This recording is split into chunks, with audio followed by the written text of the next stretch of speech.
Салам достор, бул компьютердик Борбор YouTube каналы жана бүгүн сиздер менен карай турган тема клавиатура. Биз буга чейин клавиатураны пайдаланып келгенбиз. Аны менен өзүбүздүн керектүү маалыматтарыбызды киргизип келгенбиз. Бирок ал канча бөлүктөн турат, бөлүнгөн бөлүктөрдө клавишалар кайсыл жерде жайгашкан, ушул сыяктуу суроолордун жообун билген эмеспиз. Анда эмесе, ушул сыяктуу суроолордун жообун билиш үчүн биз баштадык.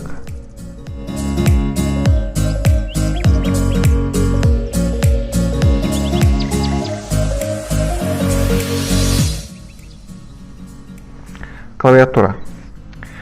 Клавиатура алфавиттик сандык данныйларды жана башкаруу командаларын киргизүүчү стандарттык клавишалуу киргизүү түзүлүшү. Монитор жана клавиатура бир бүтүндүгү колдонуучунун жөнөкөй интерфейсин түзөт. Клавиатуранын жардамы менен компьютердин системасын башкарса, монитор аркылуу жыйынтыктарды алат. Клавиатура персоналдык компьютердин стандарттык бөлүгү болгондуктан, анын негизги функцияларын аткаруу үчүн атайын программалар керек болбойт. Клавиатуранын иштешине зарыл болгон программалар туруктуу эстин микросхемасында бар. Ошондуктан клавиатура компьютердин жандырылышы менен кошо иштей баштайт. Клавиатура 101 же 104 клавишалуу келет. Клавишалар төмөнгүдөй болуп бөлүнүшөт. Бул жерде бизге көрүнүп турат. Азыр мен экранга клавиатураны чыгардым. Бул жерде үстүндөгү клавишалар көрүнгөн эмес. Азыр биз канча бөлүктөн турат кеңири токтолобуз. Биринчи бөлүгү бул алфавиттик цифралык.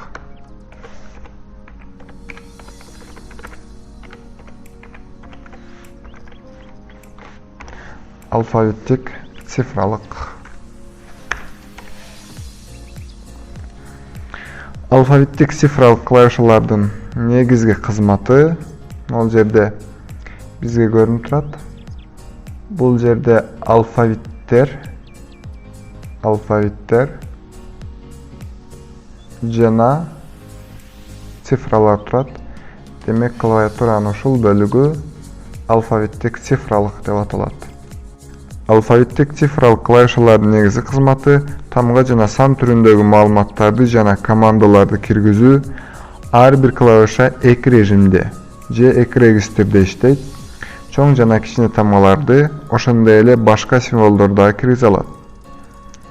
Чоң кичине регистрге которуш үчүн Shift жана Caps Lock клавишалары колдонулат. Демек, биз бул жерден жазып көрөбүз. Демек, азыр кичине тамга менен жазылды. Ал эми биз бул жерде Caps Lock клавишасын баскандан кийин баш тамгалар режими орнойт жана биз жазган тамгалар чоң тамга менен жазылып баштайт. Кайрадан Caps Lock клавишасын активдүү режимден чыгарабыз жана кичине тамгалар менен жазып баштайбыз. Ошондой эле текст жазып жатканда баш тамга менен жазыш үчүн биз болгону Shift'ти басабыз жана биз каалаган тамганы бассак чоң тамга болот. Shift клавишасын кое берерибиз менен, демек, кайрадан кичине тамгалар режими орнойт. Демек, Caps Lock жана Shift клавишасын унутпашыбыз керек.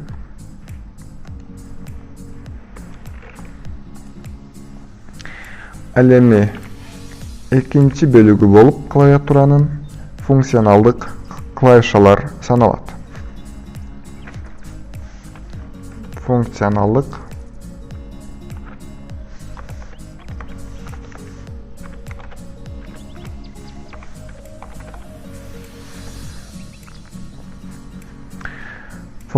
клавишалар клавиатуранын жогорку жагынан орун алып, F1ден F12 чейин болуп белгиленген. Бул жерде сүрөттөн дагы көрсөк болот. F1ден F12 чейин функционалдык клавишалар деп аталат. F1 аягы F12.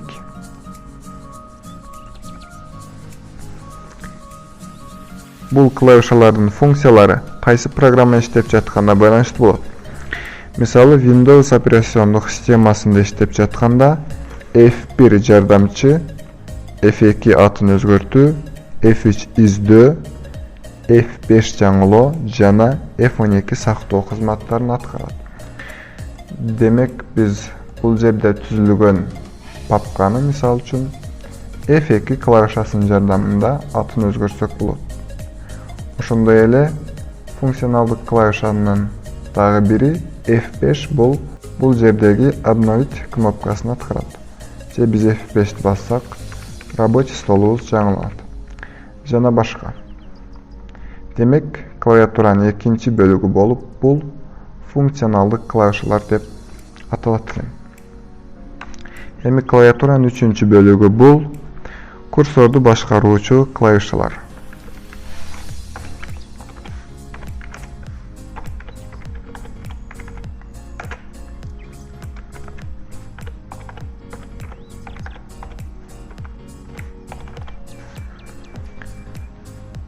Бизге белгилүү болгондой, курсор бул рабочий столдогу ак стрелканы курсор деп койсок болот. Ал эми бул тексттик редакторлорго келгенде төмөнкүдөй сызыкча болуп өзгөрөт. Демек, ушул курсорду башкаруучу клавишалар жөнүндө сөз болот. Курсорду башкаруу клавишалары монитордун экранында курсорду башкаруу үчүн колдонулат. Курсор деп маалыматты киргизүүчү жерди көрсөтүп турган экран элементин айтабыз. Бул клавишалар киргизилүүчү маалыматтардын ордун көрсөтөт. Клавишалардын конкреттүү функциясы иштеп жаткан программага жараша болот. Ошентсе да негизинен стрелкалуу клавишалар көрсөткөн багытка карай курсорду жылдырса, page up, page down клавишалары текстти бир экранга өйдө жана ылдый жылдырат. Ал эми home клавишасы курсор тексттин башына, end клавишасы курсордун тексттин аягына алып барат.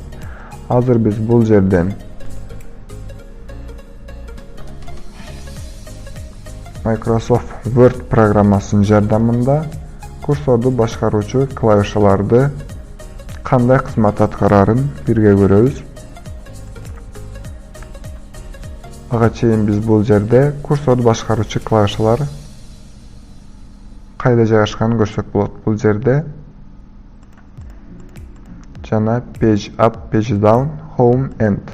Демек, ушулар курсорду башкаруучу клавишалар экен. Демек, биз бул жерге каалагандай сөз жазсак, курсорду башкаруучу клавишалардын жардамында, азыр курсор бул жерде турат. Курсордун башкаруучу клавишалардын жардамында биз багыттары боюнча курсорду жылдырып жатабыз. Азыр жогору төмөн. Бул жерде эки жолчолуу текст жазганда жогору төмөнкү багытты көрсөткөн клавишалардын иштегенин көрдүк. Ал эми home бул биз иштеп жаткан листтин башына чыгат. End болсо биз иштеп жаткан документтин аягына келет. Ал эми page up бир бет жогору чыгарса, page down бир бет төмөн түшүрөт. Демек, курсорду башкаруучу клавишалар 8 негиз клавишаны көргөздүк. Алар болсо оңго солго жогору төмөн жана page up, page down, home, end. Демек, 4-чү бөлүгүнө өтөбүз. 4-чү бөлүгү бул кызматчы клавишалар.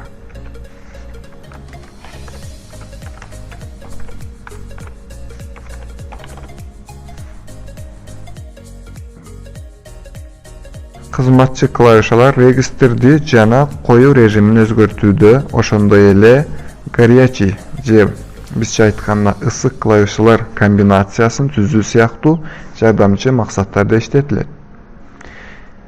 Бул клавишаларга кайсы клавишалар кирет, анда бул жерден карап көрөлү.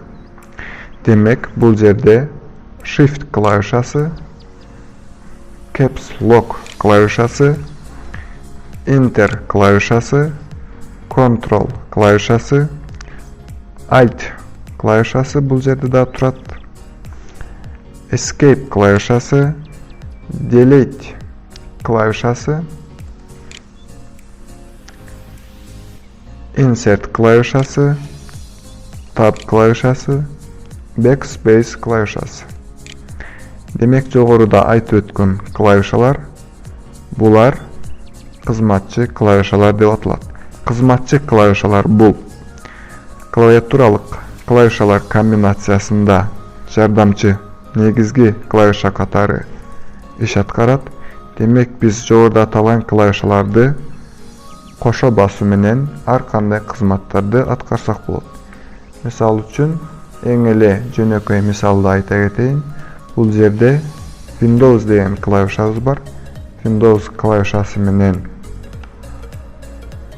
англис тамгасы жайгашкан D клавишасын бассак, ачылып турган терезелерди свернуть этет. Демек, ачылып турган терезелерди бүктөйт. Кызматчы клавишалар демек жогоруда аталган клавишалар болду. Ал эми биздин акыркы бөлүгүбүз бул 5-чи кошумча панелдеги клавишалар тобу же кошумча цифралык блок.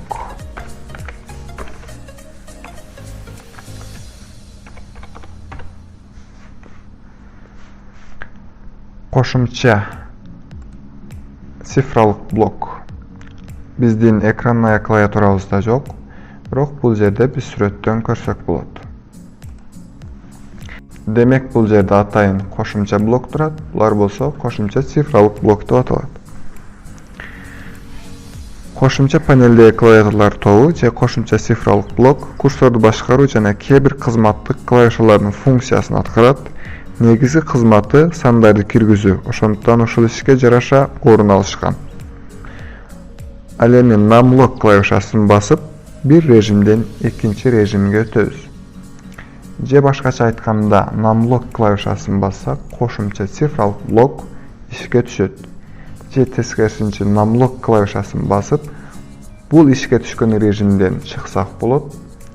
Ал эми numlock кызматы активдүү болбой турган учурда бул жердеги 8, 6, 2 жана 4 клавишасы курсорду башкаруучу клавишаларга айланат.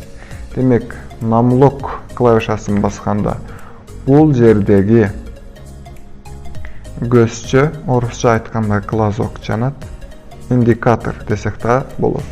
Демек, numlock клавишасы активдүүбү же активдүү эмеспи? Ушул индикатордан көрсөк болот экен.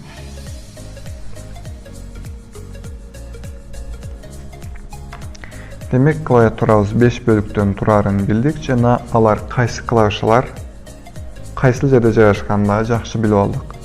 Демек, бүгүнкү сиздерге арналган сабагыбыз ушуну менен жыйынтыкталат. Эгер видео жаккан болсо, каналыбызга сөзсүз катталыңыздар. Ошондой эле подписация кнопкасынын жанында коңгурочону басып коюңуз, анткени бизден чыккан жаңы видеолорду убагында көрөсүздөр. Анда эмесе, кийинки видеолордон жолугушканча сак саламат туруңуздар.